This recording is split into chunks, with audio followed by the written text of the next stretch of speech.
Ang importante dyan mga chika ay nag-enjoy tayong mapanood yung ating mga iniidolo sa pelikula, okay, nang magkasama. Diba? Importante, nag-enjoy tayo, kinilig tayo sa mukbangan nilang dalawa. I think yun yung bagay na namimiss natin hindi natin nakikita. Tinitignan natin yung revenue, yung kinita ng pelikula. No mga chika, dapat ang tinitignan natin ay yung naramdaman nating saya habang pinapanood sila. At napaka-cute ng bata mga chika. So mga chika, nung tinitignan ko siya, medyo may pagkahawig siya kay Kimi.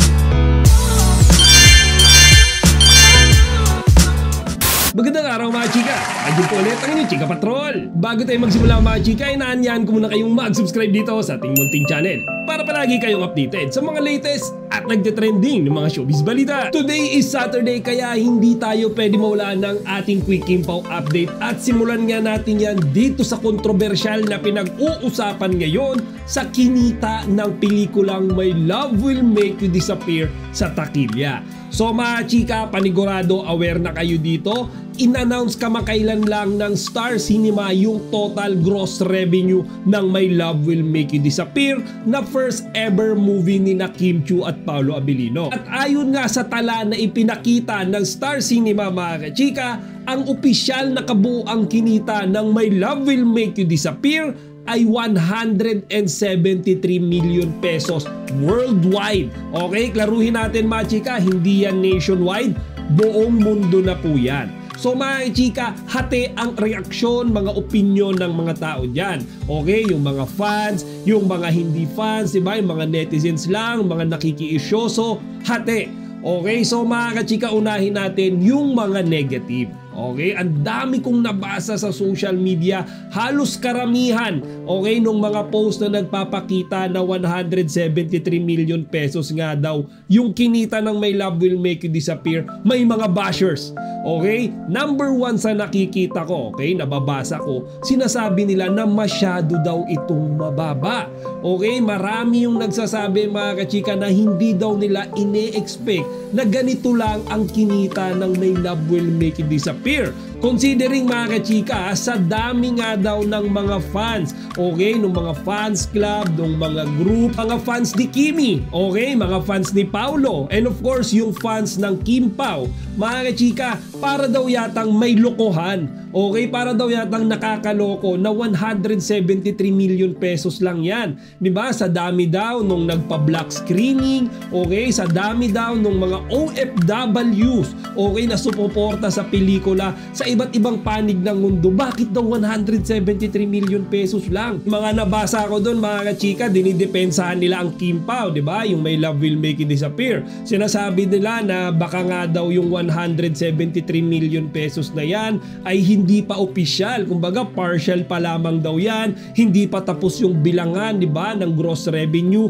Posible daw yan mga chika. May mga nagsasabi din doon mga chika na baka daw talagang 1 billion daw yun. Okay, may mga nabasa raw silang ibang mga posts, okay, na nagsasabing 1.5, okay, billion pesos daw talaga yung kinita ng My Love Will Make You Disappear. Though hindi official yan mga chika, sabi lang yan ng mga fans, okay, yung mga nagko-comment doon sa social media page na nabasa ko. So ganon mga chika. Well, ako personally, ako opinion ko, talagang medyo mababa siya. Okay, considering mga kachika, di ba? Abi ko nga kanina, ang dami nating mga tagahanga ng Kim Pao, di ba? Tuwing may mga out of town events sila, mga local events, okay, out of the country events, napakadaming mga fans, di ba? Yung mga taga-suporta nila mga kachika sa iba't ibang panig ng mundo, di ba? Kahit saan sila pumunta, active na active. Okay, yung mga Kim Pao groups, di ba? Talagang kahit nasa ibang bansa si Kimi tsaka si Paolo, sumusunod sila. Okay, ganun sila ka-loyal sa Kim Pao. Kaya nga mga kachika, nagtaka rin ako, bakit kaya 173 million pesos lang? Okay, so mga chika, talon tayo ngayon sa good news. Okay, so mga chika, kahit na 173 million pesos lang yan, still malaki yan. Okay, itanim nyo sa isipan nyo mga kachika, malaking amount yan. Kung yung My Love Will Make You Disappear mga kachika, yung pelikulang Pilipino na may pinakamalaking kinita ngayong taon as of May 2025. So hindi natin dapat minamaliit yan. Considering mga kachika na yung budget nila sa movie na yan, siguro hindi naman kalakihan eh. Siguro less than 50 million pesos yung budget nila, okay, dyan sa paggawa ng pelikulang iyan. Isipin nyo mga kachika, 173 million pesos yung kinita. Okay, so it's 123 million pesos more or less yung gross revenue niya. Di ba mga kachika? So successful pa rin yan. Di ba? Ang dami kasing nagko-compare, no? Sinasabi nila na kasi nga daw hindi naabot ng Kim Pao yung kinita ng Josh Lia, di ba? Yung Unhappy For You, lalong-lalo na mga kachika, yung ipinantatapat, di ba? Lagi yung Hello Love Again, di ba? Ni Catherine tsaka ni Alden, hindi man lang daw napantayan, di ba? Ng My Love Will Make You Disappear. Mga chika, hindi tayo dapat magkumpara. Okay? At the end of the day, iisa lang naman ang layunin ng mga pelikulang iyan. Di ba? Yun ay ang pasayahin tayong lahat. So mga kachika, regardless kung magkano yung kinita ng pelikulang iyan, basta tayo nag-enjoy, di ba? Basta sinuportahan natin si Kimi tsaka si Paolo, basta tayo nakasama natin makapanood, okay, ng My Love Will Make You Disappear, ang ating pamilya, mahal sa buhay. Actually, may mga nabasa nga ako, yung mga senior citizens na hindi pa nakakapanood ng sine before. Dahil sa My Love Will Make You Disappear, mga kachika, aba, pumasok sila sa sinihan. So mga kachika, hindi natin dapat i-bash ang Kim Pao, hindi tayo dapat madismaya sa kanila kasi we also kung paano nila pinakita or ginawa yung best nila para matapos yung pelikula na yan. Diba? Despite of all the issues, mga controversies na pinagdaanan para lang maipalabas, para lang maipapanood sa atin ang My Love Will Make You Disappear, iyan, diba? Naihain nila sa atin yan ng tamang-tama, suwabing-suwabe. Ako mga chika, personally, oo, hindi ko inaasahan na 173 million pesos lang, pero I'm not disappointed. Still, happy ako, satisfied ako kasi nga sa what I said earlier, ang importante dyan mga chika ay nag-enjoy tayong mapanood yung ating mga iniidolo sa pelikula, okay, nang magkasama. Diba? Importante, nag-enjoy tayo, kinilig tayo sa mukbangan nilang dalawa. I think yun yung bagay na namimiss natin hindi natin nakikita. Tinitingnan natin yung revenue, yung kinita ng pelikula. No mga kachika, dapat ang tinitignan natin ay yung naramdaman nating saya habang pinapanood sila. Then mga chika, dagdag na nga rin natin yung isa pang good news, diba? Dito sa kumakalat nga na balita na magkakaroon ulit ng panibagong project si Kimi tsaka si Paolo together. Okay, ang sabi nila mga chika, it's a series. Okay, wala pang any particular details kung ano ba yung genre, okay, or ano ba yung story nung series na gagawin nila. Pero most likely mga chika, magkakaroon na daw ng lock-in, okay, ng shooting date para dito sa gagawin nilang bagong proyekto at yan ang aabangan nating lahat. So mga chika, next Kim Pao update naman tayo and this is about Kimi's visit to his sister in Cebu na si Ate Twinkle. So mga kachika, nung nakaraang araw nga lang ay ang daming naglabasan sa social media ng mga pictures kung saan makikita natin ang ating Chinita Princess kasama yung kanyang Ate Twinkle at yung kanyang bagong pamangkin. So mga kachika, di ba kamakailan lang nakita natin na buntes, okay, yung ate ni Kimi na si Twinkle. So mga chika, nakapanganak na siya, okay, and then officially na nilang ipinakita sa publiko yung anak nito at napaka-cute ng bata mga chika.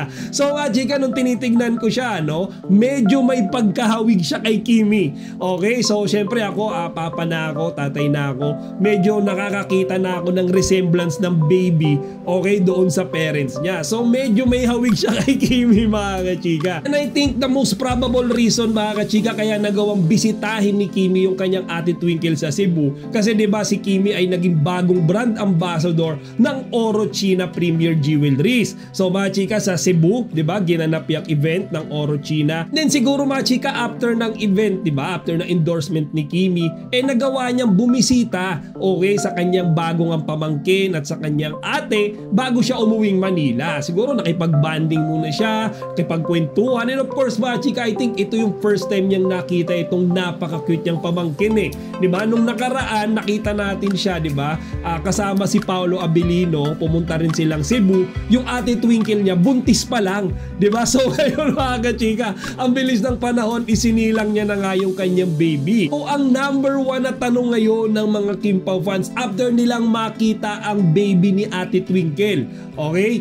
Kimi, ikaw kailan ka kaya magkaka-baby? So yan mga chika, siguro parang biruan, okay? Parang joke-joke na tanungan lang naman iyan ng mga Kim Pao community. Pero mga chika, let's not put pressure to Kimi. Okay, yaan lang muna natin sila ni Paolo Abilino na enjoyin, okay, yung kanilang relationship. Who knows, diba? Malay nyo, bigla na lang nating mabalitaan si Paolo Abilino magpo-propose na kay Kimi. And speaking of Paolo Abilino, mga chika, alam nyo ba na ngayong araw lang ay spotted siya sa MQ Lightings dyan sa Makati. Actually mga chika, nag-post din siya, okay, sa kanyang personal Instagram account na nagpapasalamat nga siya sa store na ito. So sa mga hindi nakakaalam mga chika, ang MQ Lightings ay nag-o-offer ng iba't ibang klaseng mga ilaw, okay, na ginagamit sa mga digital cameras. And as we all know, Paolo Abilino is our only one photographer ni Kimi. So siguro mga chika, no, ay nag-a-upgrade, okay, or maybe bumili ng bagong camera or bagong ilaw ng camera si Paolo